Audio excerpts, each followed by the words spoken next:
All right, we are going to continue our panel training. We're going to start one more set of panels, and then following this, the intention is to move on to drywall construction and island um, design and construction.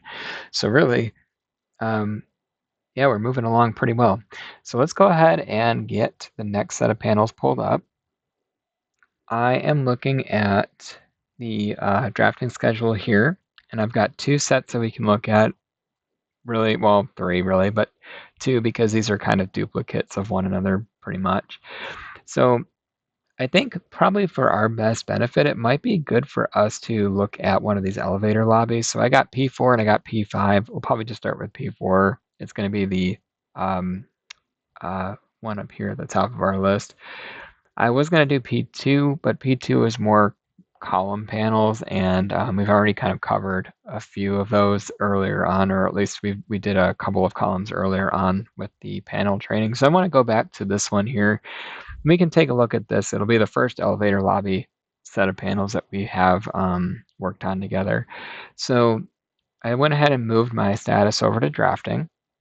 And I'm going to go over here and just check out what that arc reference here looks like. So it's view 3 on page A620 for the same job we've been working on for 6434 proscenium. All right, let me go back, y'all, to the proscenium folder. And we're going to go figure out where we're starting at. Okay, so again, going back to our schedule, that was page A620. A620 is right here. And it looks like we've got a couple of elevations here and reflected ceiling plan in the middle. And then we have a plan view here, which looks like it covers both elevator lobbies P4 and P5. So the cool thing about that is once you've drawn one, you essentially drawn both, which means that you can knock out two birds with one stone and kind of make your list kind of disappear pretty quickly here. So taking a look at what we've got, this first elevator lobby that we're going to be looking at here is on level 1. You can see that there. It's on level 1, but in room 130. So let's find the floor plan for level 1. And we are going to dive into that and see what that looks like for us here. So 130 is this elevator lobby right here, the existing low-rise elevator lobby. You can see there are 5 elevators here and one existing electrical room, which I'm not sure if it has a door going into it or not, but does not appear to have one here. We'll look at that when we get to our elevation views here in just a moment. So again, kind of referring to what we've got here, this is the main floor plan for the building on level 1. And we're seeing that on this main floor plan, there is an enlarged view off of this, and that is view 1 on A620, which we've already got pulled up here. View 1 is here, and off of view 1, there's actually a couple more enlarged plan views off of that, so we're going to want to make sure we pull those up too. Those are on A731 and A731, so views 1 and 2.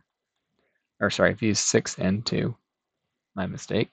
We'll pull those two up and just take a look at what we've got going on there too.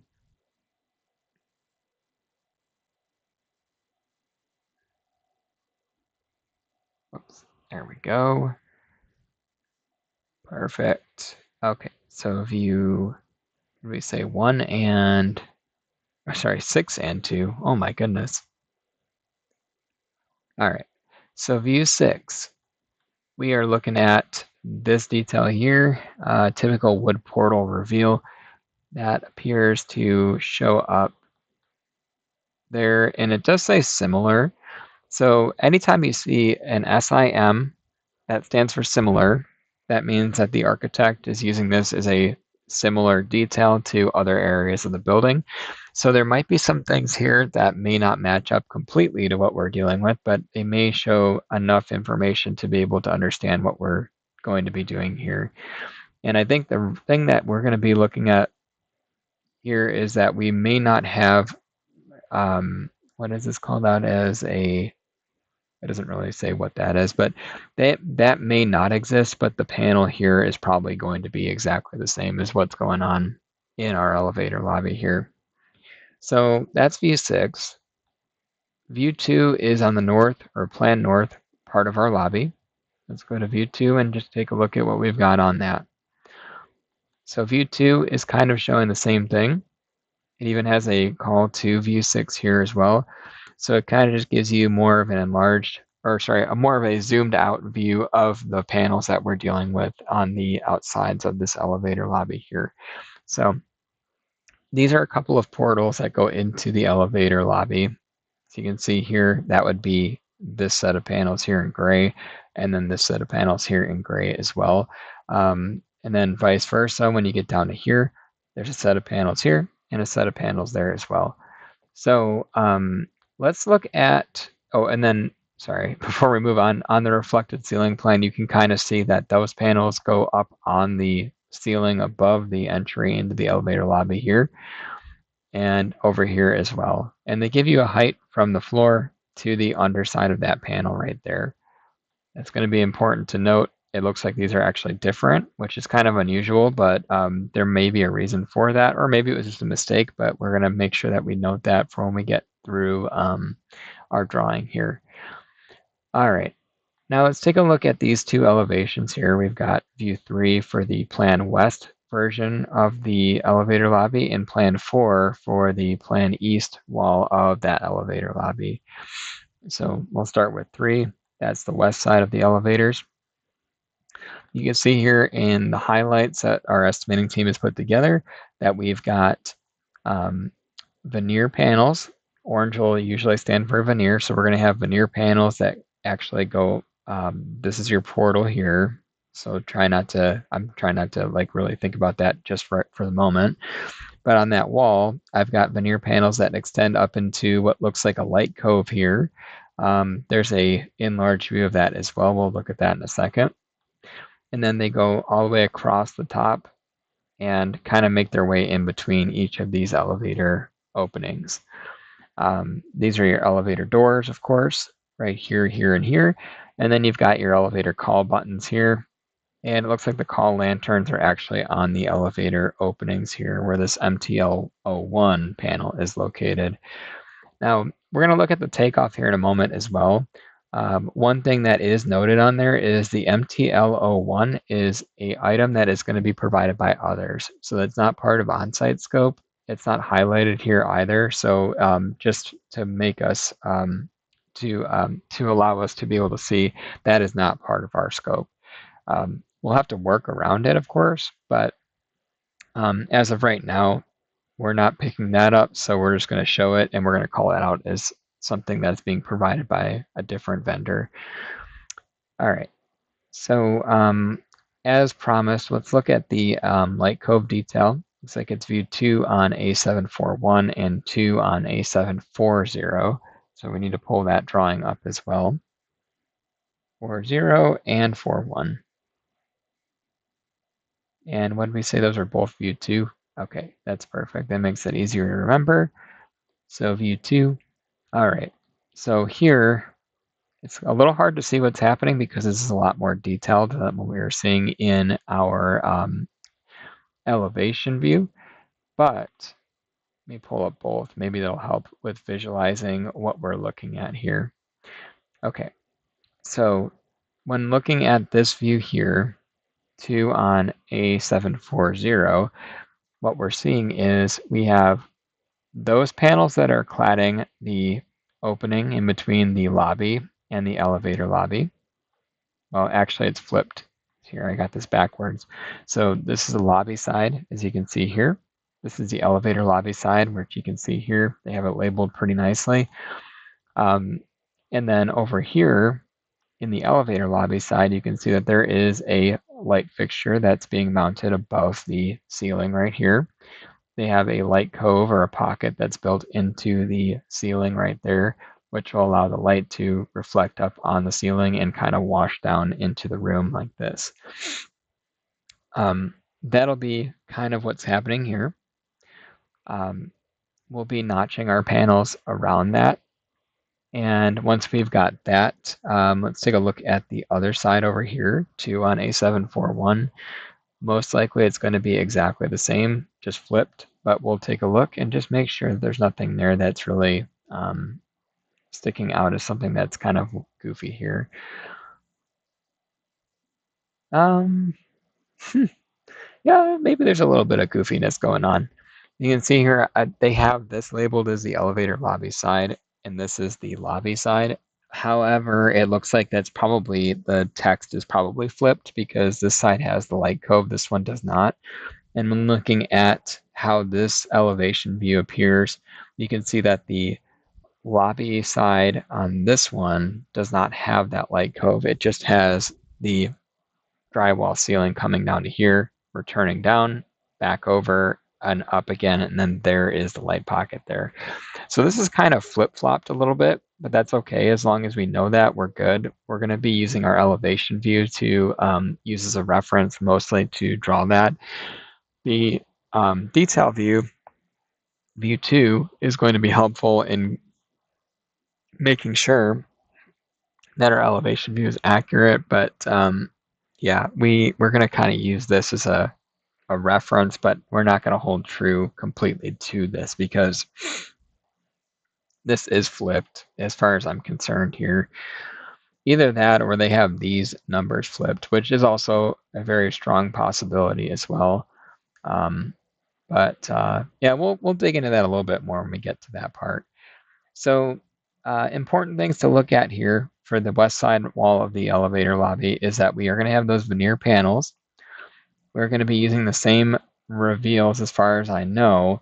Everything should be 1/4 inch spline reveals in between our panels. And then at the ceiling, we'll have to provide a 3/4 inch full depth reveal in order to be able to use our panel cleats that we use on all of our panels. Aside from in weird cases where you may have to use a Monarch Z clip, you may need that in some special cases, but most wall panels you're going to be using our on-site standard panel cleat. And those panel cleats, again, going back to that hardware video for panels, we do need that 3/4 inch gap at the top in order to be able to install these panels. So we'll keep that in mind. Again, it's not shown. A lot of times you won't see that reveal at the top. Architects really don't pay a lot of attention to that, and it's because they aren't as well versed in the install and construction of panels as like what a mill worker would be. So we kind of have to take what they give us and add in what we need for required spaces like that. So the top of the panel, you have a 3/4 inch fold up to reveal, which will allow the panels to be able to be lifted up and drop down onto the cleats that are attached to the wall. At the very bottom here, there's actually a solid surface 1 base trim. And at some point, we're going to see if we can find a section through that. Right now, it doesn't appear that there's one called out here. But I'm wondering, based on what I'm seeing here, is my thoughts are we got to figure out if the solid surface is to be in line with our panels or if it's going to be set back. There's really not a good way to see that from this view. What you would really need to be able to see that is a section cut through the base and the panels here. So we'll look for that in a little bit and see what we can dig up. For right now, let's go ahead and move over to the east side of the elevator lobby and just look at what we've got here. So I can already tell you right away, just looking at this, that this panel here is going to definitely need some reveals within there. And those would be those 1/4 inch spline reveals. They're going to be kind of, we'll make them look pretty, but they're going to have to go here because you can't make a panel that's, I don't even know how wide this is. I'm going to guess it's probably like 12 feet wide by 12 feet tall. But we're going to have to definitely put some reveals in there. And we'll figure out what we want to do with that in just a moment once we get to that point. Other than that, this side of the elevator lobby doesn't differ very much from what's going on the west side. The biggest difference that I'm seeing here is that there isn't an extra elevator door because that's where that electrical room would be back on that plan B. You see that over here. So with that being said, that makes sense. So there's no door here, but we do need to break this panel up because it's way too large to build as one panel by itself. So yeah, so we'll go ahead and see if I can find any other information as far as that base trim goes. There will be, most likely there'll be something in the architecturals, but because it's not called out, I'm going to guess that it's most likely going to be in a millwork details page, or another good place to check for that would be like a transitions details page. Usually you'll see things like that within there. So we're going to look for that in a moment here. Yeah, there's no grain directions called out on the panel, so I would like to assume that with that, since there's no preference called out, that we're going to run the grain on these panels vertically. So when we go to plot these drawings later, we're going to make sure that we put a vertical grain direction like this on the print. We'll have to remember to do that later. But let's go ahead and look for this, solid surface 1 base. Now, my apologies, I should have looked for this before jumping into the recording here. And if I can't find it, then we will question the project manager to see if they can help us locate that, or possibly even get a hold of the architect to verify if the solid surface needs to be in line with the panels or set back like along the wall instead of in line with our panels. But we'll figure out what we can do with that first. So starting off the bat, I'm looking at the millwork details page, which is here. There's actually a couple of them from what it looks like. So we're going to kind of skim through these and look for anything that would resemble panels and solid surface base. The only one that I'm seeing here looks like this, but this is actually for a detail for a mirror, which would probably be in the restrooms anyway, and that won't actually help us here. So we're going to keep going through what we've got and see if there's any other information that may be of use to us here. This is all details for the reception desk, which won't help us either. This is for a guardrail, which would be alongside a staircase or a balcony. So nothing there that's really going to be of use. There's another staircase detail page. Nothing there. Let's see, this is storefronts. Storefront details. Again, I'm going to guess probably nothing here. Just skimming through real quick. Yep, nothing there that looks like it's going to be of use. These are ceiling details, which are not going to have anything to do with the base. Cladding details. Maybe we're getting a little warmer. Transitions and base. Now this is probably what we need here. So this is floor transitions and base details. All right, let's see. I wonder if this is it here. Section detail at glass board to rubber base. No, not that. It'll look something like this though, I'm guessing. So we're gonna keep looking. That's all rubber base. TLO1 to wall panel 1. Oh, here we go, right here. Okay, this is actually very, very similar to the detail we just had on the last set of panels we worked on, so that's pretty convenient. So this is your solid surface 1. Right here, they're showing an MTL1 angle, which is going to be, I think, the same angle that we showed on the last print. So that's actually very helpful. And there's an align symbol here, which to me means that our panel and our base trim need to be in line with each other when we're done with making this drawing. So conveniently for us, because we've already drawn a panel set that has this detail, we can actually borrow some of the information we've already made for that last print to help us with building this drawing here. So we're going to keep that in mind as well. I'm going to start a list of notes here for myself so I don't forget. So the base detail is view 4 on page A730.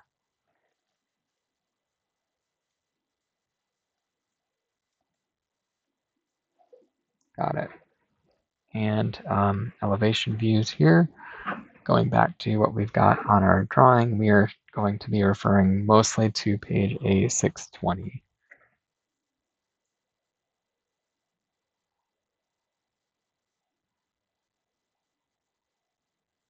All right, cool.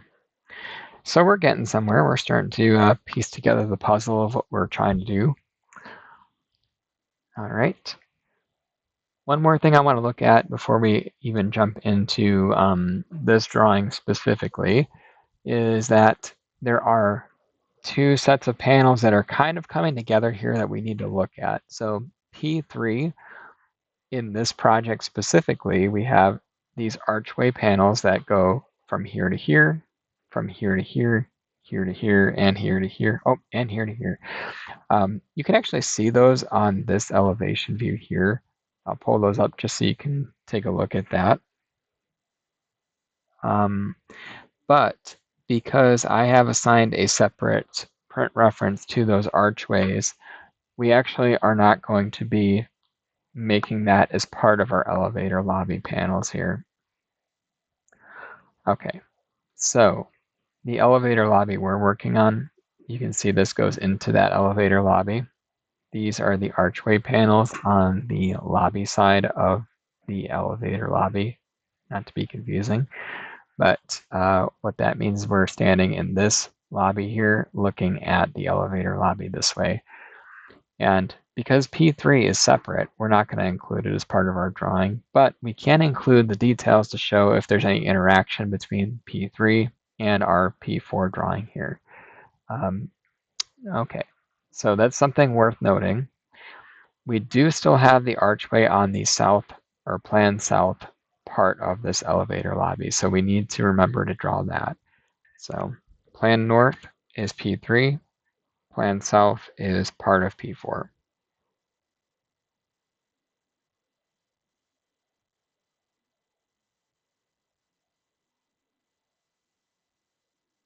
Got it. Okay, just wanted to write that down too, making myself some notes so I can come back to this later. All right. Okay, so let's start digging in to what we've got. Their plan views are actually pretty well detailed out, which is great for us. You can kind of see what's happening here. So every elevator is going to have an elevator jamb. That's this guy here. It's typically about 2 inches wide at the front, which to us won't really matter so much here because where our panels are kind of covering that, it looks like. Just to confirm, if I go back to our elevation view over here, you can kind of see that where that would be sort of tucked behind these panels back here. And so you won't actually see that elevator jamb, but it's important to note that it will be there. It'll just be behind our panels. All right. So yeah, let's go back to that plan view one more time. So you can see the jamb there. Looking at the RCP or the reflected ceiling plan, that jamb lives right there too. One thing that doesn't look like it is detailed out on the plan view is I don't know that they necessarily show the actual panels on here. Unless that's what they're kind of having here. Maybe. That's probably what they're showing here. It's just not drawn very well. So our panels would live about here. Just kind of sketching them in so we know what we're looking at here. These blue boxes are to represent our panels here. This is more of a challenging panel drawing, which is kind of why I saved this one for last because there's a lot going on here. When dealing with an elevator lobby, you have to deal with interactions of multiple scopes. Typically, a lot of elevator lobbies have the elevator jambs, elevator call lanterns, and the buttons. Sometimes there's signage mixed in with that as well. So there's going to be a lot of things that we'll be working around, which is kind of a good place to go into some more advanced panels here. Sorry, just kind of throwing these highlights in so we can see these a little better. Whoops, bring that down to there. Okay. All right. Now that we're here, Okay. Let's also try to confirm if we have any panels on these walls here. I realize here that there's really not an elevation view that would show that, but we may be able to see what's happening if we go to one of these blow up views here. That would show at least a little portion of what that's happening there, or what's happening on that wall. You can try that and see what comes back. 6 on A731. Again, I have that right here. And we are looking at the jam at our wood portal jam at core. Okay. Scheduled wall panel refer to elevation for finish. Extend panel beyond portal. Provide blocking as needed. Okay. So that's not so helpful. Just hoping that maybe they'd have more information somewhere.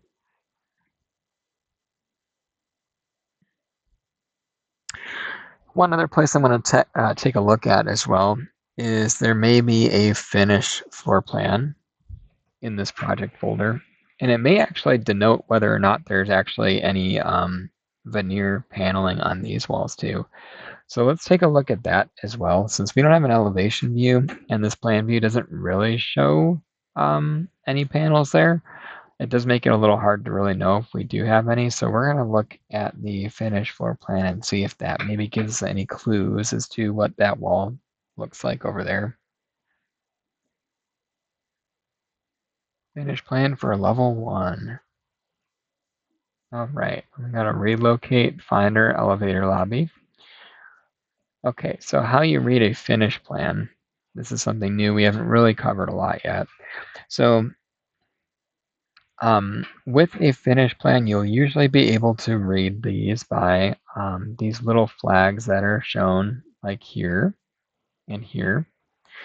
And then these flags are usually coming off of a finish call. Like this is saying these walls that you're seeing here, that's WDV01, which would translate to onsite's VN1. And with that being said, you can see that there's a little arrow that comes off here and connects back to there. And then same over here. The arrow kind of goes around, connects back to there, which signifies that these are both veneer panels here and here.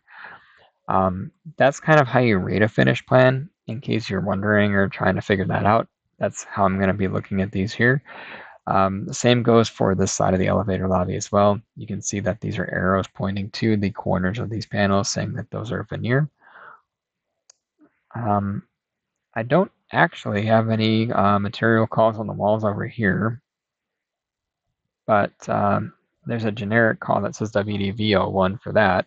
So I might ask the question to the project manager here, just to make sure. We can still draw what we can without that information for now, but we may have to add those panels in later depending on what they come back with.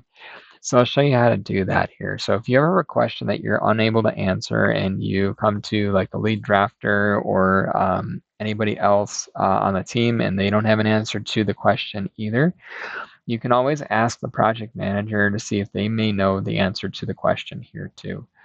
So, all right, let me go ahead and I'll start an email out.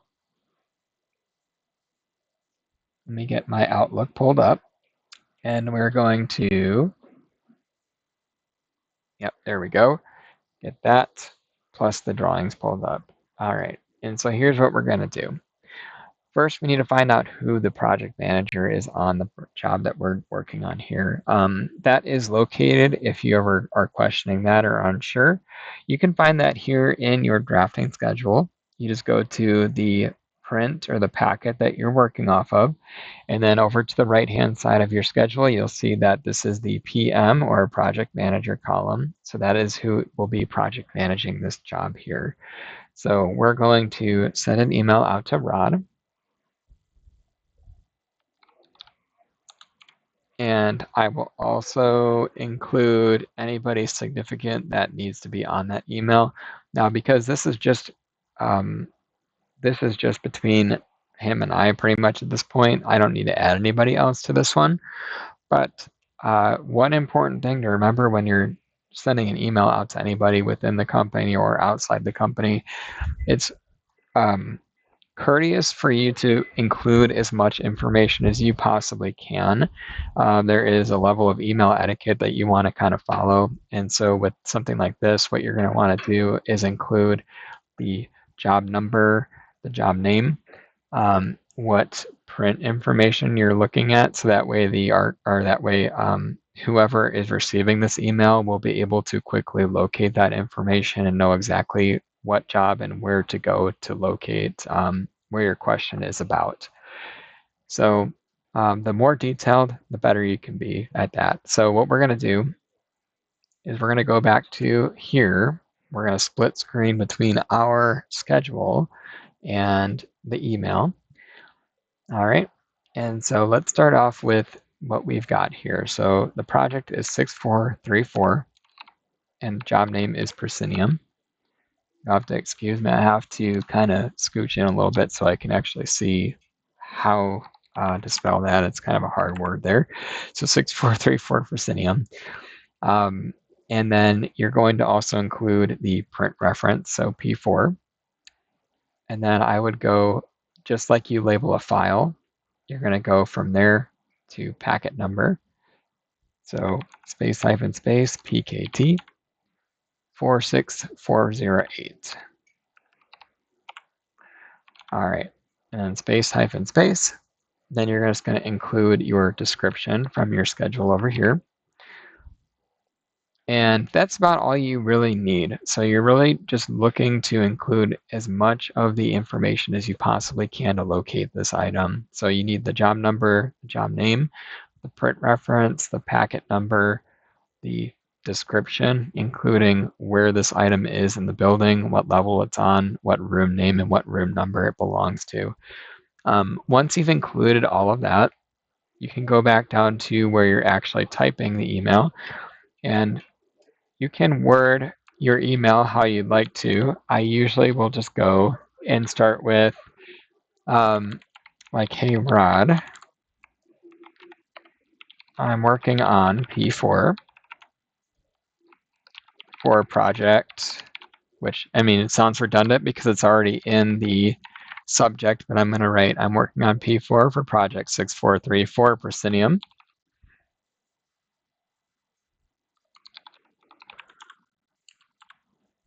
Let's see. And I wanted to see if I can ask a couple quick questions here.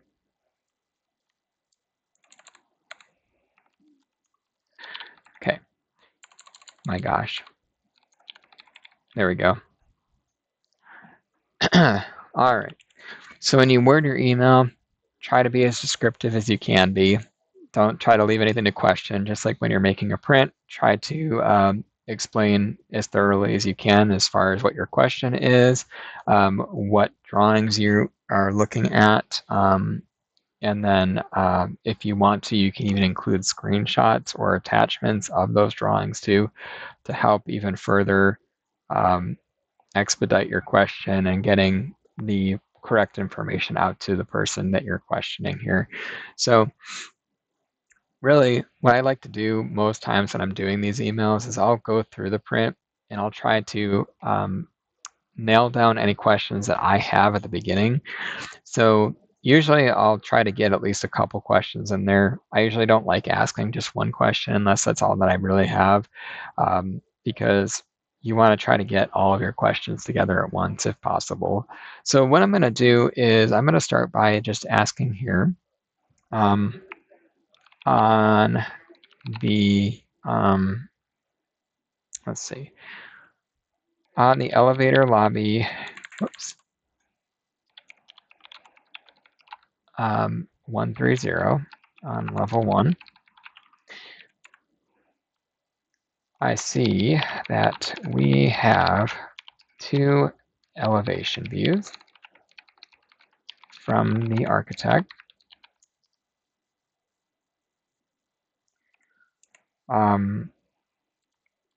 The elevation views are for the west and east sides of the room.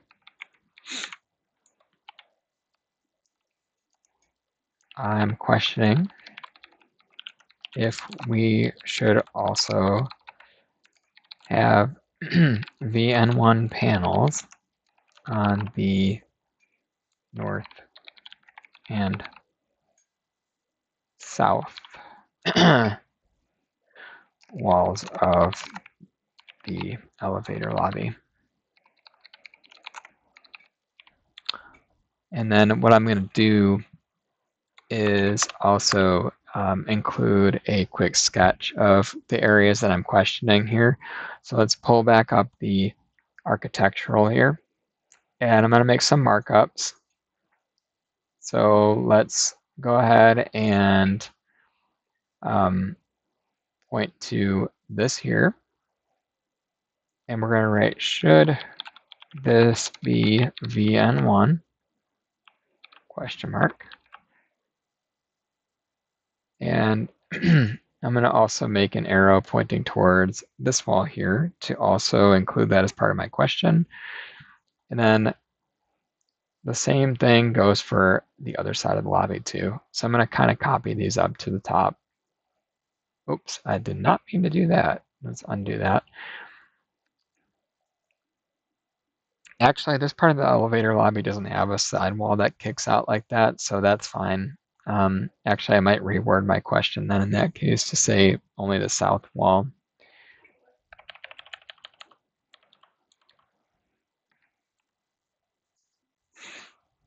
And then I'm also going to make a note that just says, please see attached snippet of the area in question.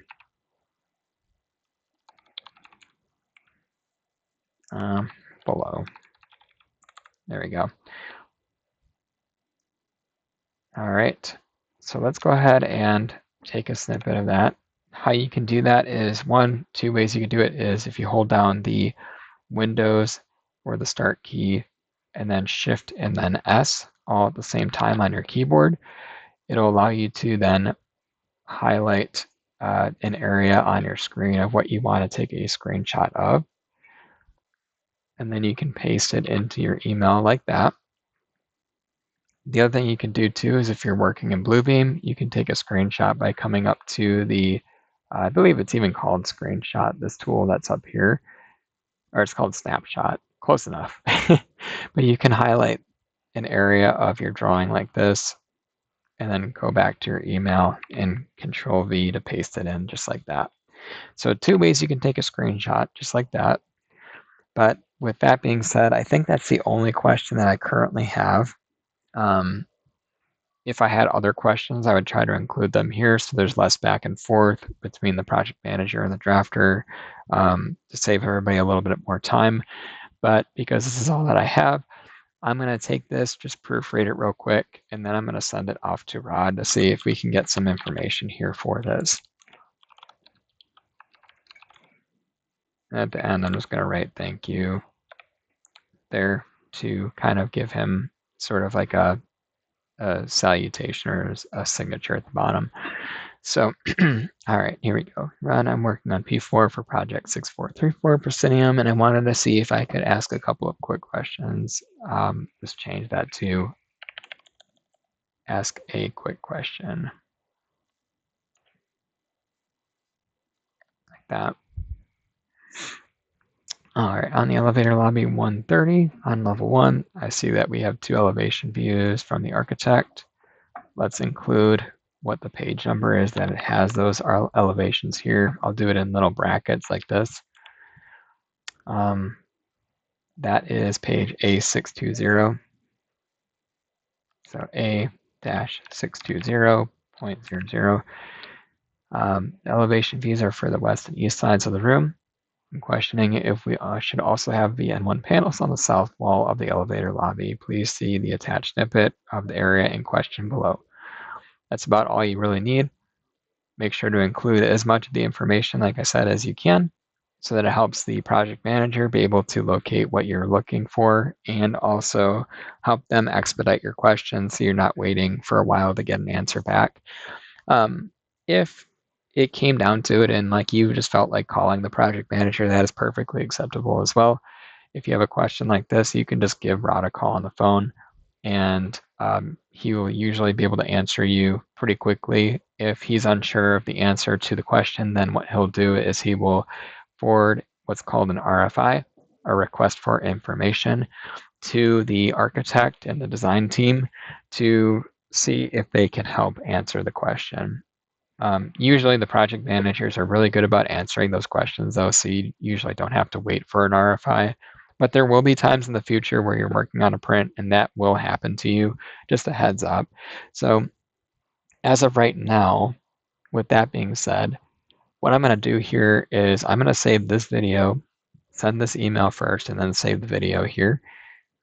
And let me tag you on here too, Ethan, so that way you've got a copy of this as well. And we'll send this off to Rod and wait for a response. Hopefully it won't take too long, but in the next video we can at least start on the west and east sides of the elevator lobby, and then once Rod gets back, we'll know what to do with this south wall here. So let me send this off, and then I will start the next recording following this here.